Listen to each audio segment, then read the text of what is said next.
In the year of the 35 and 30, the anniversaries for Part 1 and Part 3, I present to you my appreciation and the history of the Back to the Future franchise. I will have to give credit when credit is due. This franchise is almost perfect. Avoid getting remade to get the little soy boys, or better yet, I'll name them this, the little Simple Jacks, on Twitter a chub. Finger crossed it stays that way. But before I get into the show and get the show on the road, a word from my sponsor.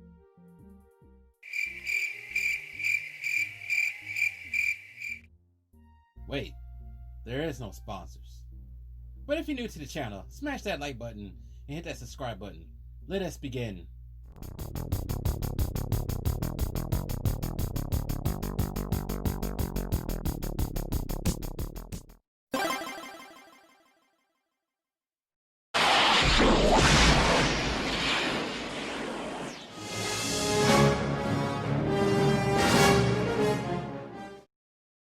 This lovely series started when writer and producer Bob Gale came up with the idea after finding out his dad was president of the graduating class. Gale wondered if him and his dad would have been friends if they went to the same high school together at the same time. Well, of course. Gale took his idea to director Robert Zemeckis, who himself thought of a mother, claiming she never kissed a boy in high school, even though she did. Okay? I guess we'll go with that. The writer and director wrote up gold, bringing their script to Columbia Pictures, acquiring a deal for the script in the late summer of 1980. Yes, the script was golden. Very golden. Almost foolproof. Yes, the script was golden. Very golden. The story was set up in 1985, going back to 1955, with the boy meeting his parents by time travel. The only problem? The time traveler? The time machine was a refrigerator. Yes, a refrigerator, powered by an atomic blast. Zemeckis thought this over and found it silly. Plus, he didn't want to be responsible for kids locking themselves in a fridge based on watching his film. Instead of an appliance, Zemeckis had an idea. I have an idea. How about we use the DMC DeLorean as a time machine? It's restoration enough, hey? So it was the DeLorean DMC that was used instead. Little did anyone know that the DeLorean company would crash and burn faster than Atlanta Falcons' lead against the Bears, Patriots, and Cowboys. Little did they know that the owner of the DeLorean will also get arrested for selling crack, but that's a different story in itself. After a little artwork and designing by artist Rob Cobb, rest in peace, the DeLorean time machine was created, thus launching the car into popular culture for years to come. Moving on, Gale and Zemeckis would drive that DeLorean past plenty of roadblocks on the way to glory. Studio executives gave them a hard time with the script. Heck, even one of the studio executives that gave them a hard time, last name was Tannen, which is where they got the name Biff Tannen from. Gale would later claim that Biff was based on our current president, Donald Trump. More roadblocks came their way. Columbia felt the story was too kiddish and not sexual enough for the time, so Columbia told the duo, take your kiddish story to the happiest place on earth. Well, they didn't sound like that, but you get the picture. The script was rejected many times over by other studios for not being sexual enough, a theme of most 80s movies during this time. Well, of course, it's 80s during this time. They would eventually take the script to Disney, but Disney didn't like a mom falling in love with her son, so this is a time when Disney had a soul and not full of weirdos. Eventually, the duo found the airline Steven Spielberg, who agreed to the project under his Amblin label with the lovable Kathleen Kennedy and Kathleen Kennedy's almost everything these days, but also Frank Marshall as executive producers. The script left Columbia, going over to Universal after a trade of the rights with another film called Big Trouble that was released a year later in 1986. There were lots of things that happened behind the scenes. Before filming, Marty's mom was going to be named Meg, but changed to Lorraine after actress Lorraine Gary, famous for her role in another Universal and Spielberg involved film called Jaws. It's a very good movie. It's about a shark going around in Massachusetts, New England, with that area, going around eating people, and it's a very good story. Go watch it. Going back to Lorraine Gary, she was also the wife of MCA's president Sidney Schinberg. MCA was the studio company of Universal Studios at the time. Doc Brown had a chimp, but was changed to a dog. The climax of the film would have Marty driving through a nuclear explosion during a weapons test in Nevada, but Universal felt like, nah, we ain't doing that. That's too expensive, man. We ain't got money like that. So yes, it was too expensive. Spielberg reused the nuclear site and fridge for another movie I shall not name 28 years later. Michael J. Fox was the first choice to play Marty McFly, but was committed to family ties, so actor Eric Stoltz was used instead until he was dismissed. Zemeckis deemed him a miscast. Did I mention Johnny Depp, as well as Ben Stiller and John Cryer, was up for the role of Marty McFly? Ooh, that would have been different. Heck, George Bloom was auditioned for the role of Doc Brown. Don't worry, Goldblum, you'll get your day as a crazy scientist or some kind of crazy theorist or teacher in a Universal film very soon. Check back in like 8 years. It was rumored Michael Keaton was up for the role of Doc Brown as well, but Christopher Lloyd won the role over Goldblum and Keaton. I don't even think Keaton really auditioned, but yeah, we're just gonna say that. So yes, Christopher Lloyd won the role as the eccentric scientist Doc Brown. Heck, Claudia was even the first pick for Jennifer. It was Maloria Hardin who was casted, but was given an old boot around the same time as Eric Stoltz. The explanation for the actress being released? She was too tall to fit with MGF. Sounds like discrimination against tall people, but what did I know? Also forgot that Billy Zane will play Match, a member of Biff's gang. Don't forget Strickland. Most of the film was done at Universal Studios Backlot and most of Southern Cal and some of North. The film was wrapped up in 100 days, just in time for its July 3rd, 1985 release. Another bit of information, the Johnny B. Good scene was almost snuffed out by Zemeckis. Spilling the scene didn't advance the story, but a test audience loved it and it would save. Yeah, don't get rid of that. That's what they said. Those are the words from them. The score was composed by Alan Silvestri. Actually, the whole franchise was composed by Alan Silvestri.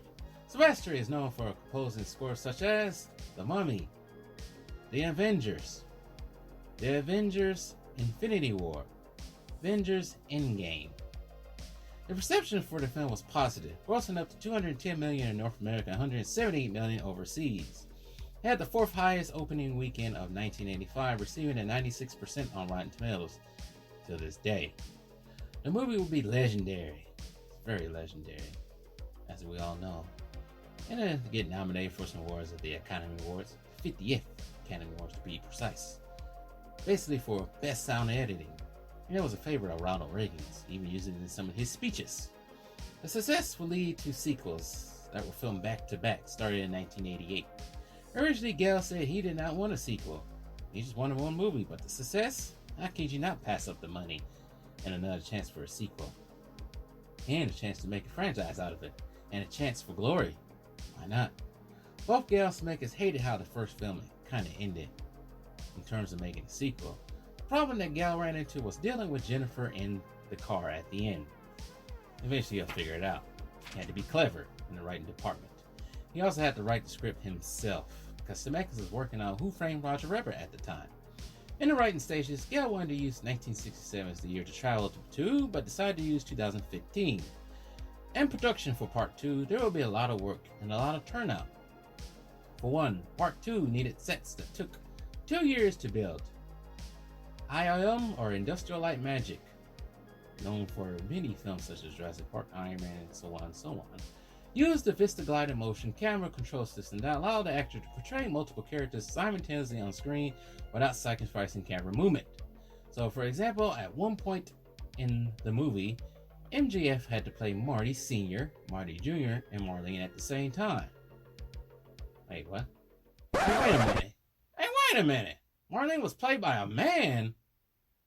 That ain't no woman. It's a man. The 7-year-old me was clueless. It still was clueless up until a couple of years ago. Now Michael J. Fox had to play a woman. Had. Maybe he wanted to. Who knows? We don't know the story, but I guess I never put two and two together. Anyways, back on track. This technique, the Vistaglide motion system, had to be done with Thomas F. Wilson, aka Biff, Christopher Lloyd, and Elizabeth Shue. Then there was the cast of new actors replacing the old ones. Elizabeth Shue would replace Claudia Wells for part 2, but Claudia Wells had to attend to personal reasons. Crispin Glover was replaced after a few Gale and Zemeckis that he would end up winning in a court case that prevents producers and actors from using methods to reproduce the likeness of other characters. In this case, what started this whole drama, Glover wanted more money, but the studio executives said,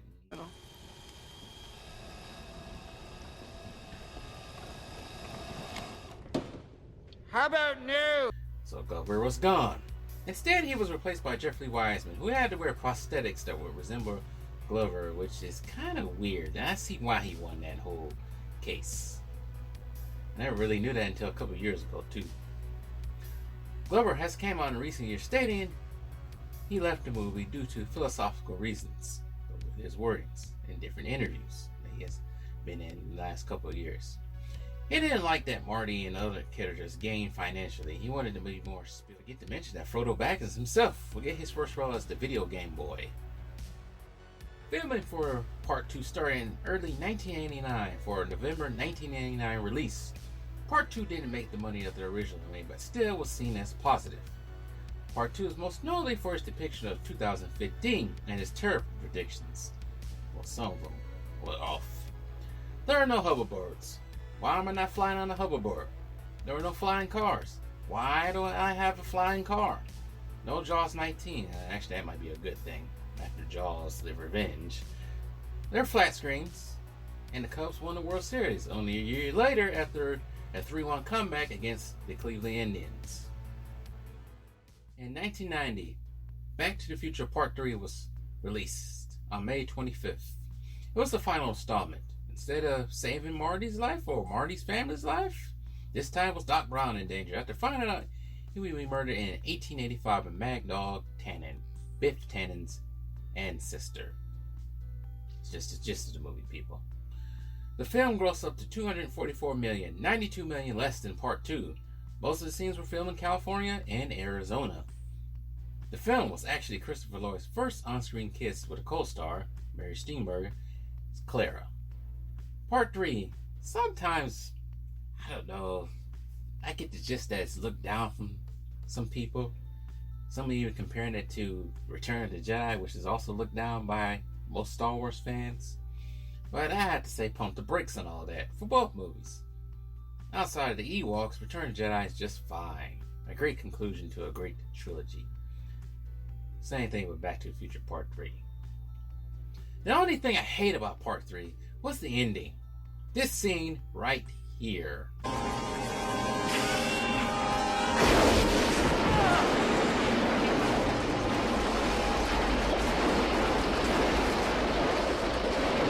Employed many, well not many, but some veteran Western film stars like Pat Benram and Doug Taylor.